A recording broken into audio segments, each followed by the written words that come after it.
Honorable Abbaka Silla, bonjour. Bonjour. Récemment, vous avez été reçu par le chef de l'État. Vous avez parlé justement de l'actualité sociopolitique du pays.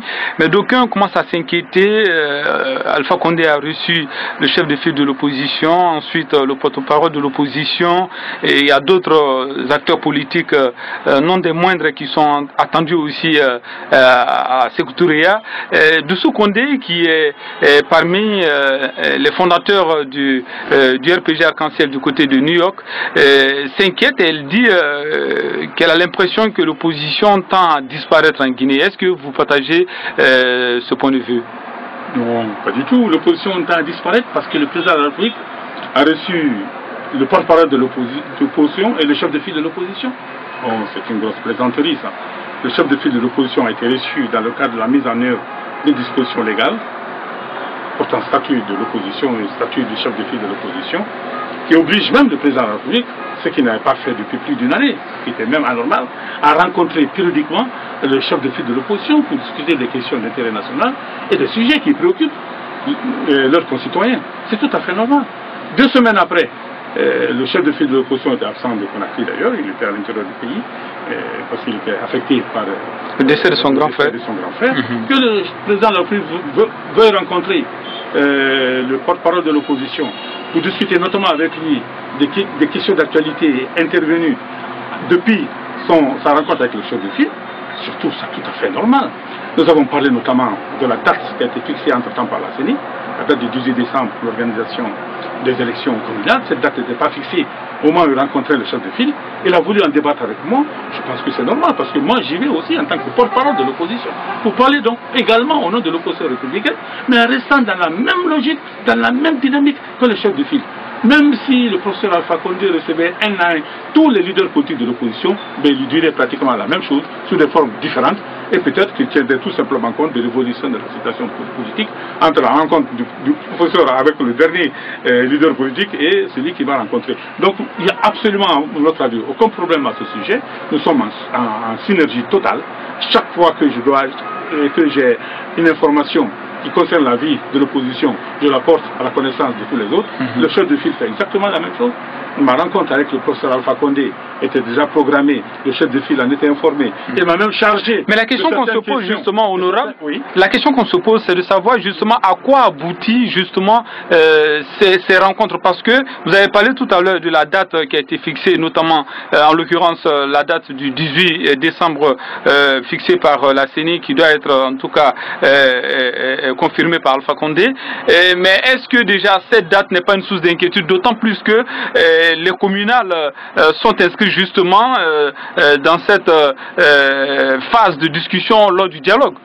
L'avancée lors de ma rencontre avec le président de la République, c'est que justement j'ai attiré son attention sur cette situation qui nous fait passer un peu en tant qu'opposants pour les dindons de la farce. On a le sentiment un peu qu'on se fait rouler dans la farine, je lui ai dit, parce que d'un côté, le dialogue tarde à s'ouvrir, parce que nous avons écrit depuis 2 mois maintenant, depuis précisément le 25 juillet, au ministre de l'administration du territoire qui assure la tutelle administrative des partis politiques, pour lui proposer un projet d'ordre du jour et un projet de cadre de dialogue. Jusqu'à ce jour, nous n'avons reçu ni commentaires, encore moins de contre-propositions de la part des autorités. Deuxièmement, le chef de file de l'opposition a été reçu, je lui ai dit, cela fait 2 semaines, Monsieur le Président. Dès le lendemain de cette audience que vous avez eue avec Alain Seloudalin, nous avons tout de suite organisé une plénière, au terme de laquelle nous avons informé l'opinion que le préalable et l'unique préalable que nous avions posé à l'ouverture du dialogue, à notre participation, le verrou était levé. Ce préalable-là est satisfait.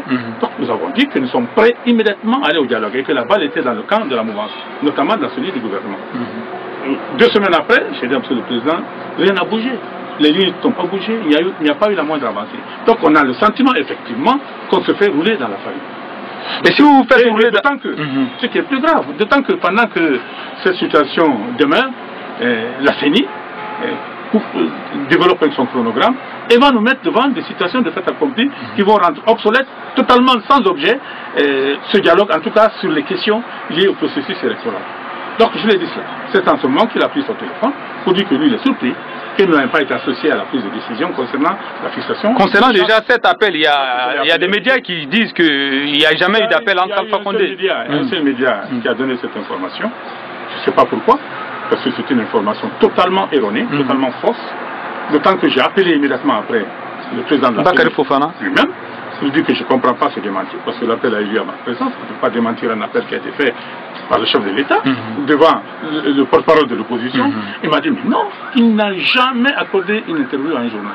Et il a dit, il m'a pris à témoin. Il a dit, mais est-ce que tu as vu mon interview dans un média de la place? J'ai reconnu que non. Il dit, donc c'est pas vrai. Bon, je l'ai dit, alors il faut démentir l'information, parce que sinon aux yeux du président de la République lui-même, tu vas apparaître comme qui il t'a appelé et puis tu informes que l'opinion qui t'a pas. Bon, bref, au moins cette question-là, nous en avons débattu. Et j'ai dit au président de la République que c'est lui qui, in fine, fixe la date des élections. C'est lui qui, par le décret de convocation du corps électoral, fixe la date définitive d'organisation de tout scrutin en République de Guinée. Et qu'à ce titre, donc, puisqu'il s'est engagé à faire appliquer les dispositions des accords, donc il faudrait qu'il attende que le dialogue se tienne.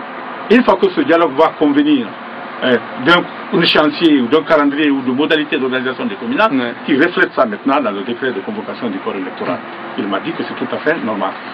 Mais aujourd'hui, est-ce que vous n'avez pas peur d'être, en tout cas, en opposition vous-même avec votre base, d'autant plus qu'il y a aujourd'hui des éléments au niveau de l'opposition républicaine qui disent que les militants sont en train de se laisser rouler dans la farine, comme vous l'avez dit tout à l'heure?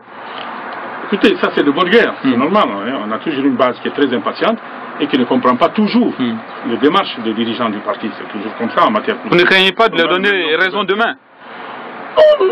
On a encore le temps de réagir. Demain, nous allons avoir une plénière. Demain, on va discuter de toutes ces questions. On verra. Si entre-temps, il n'y a pas eu d'évolution, il n'y a pas eu d'avancée, l'opposition n'aura d'autre choix que de reprendre son programme de manifestation. Je crois que c'est évident.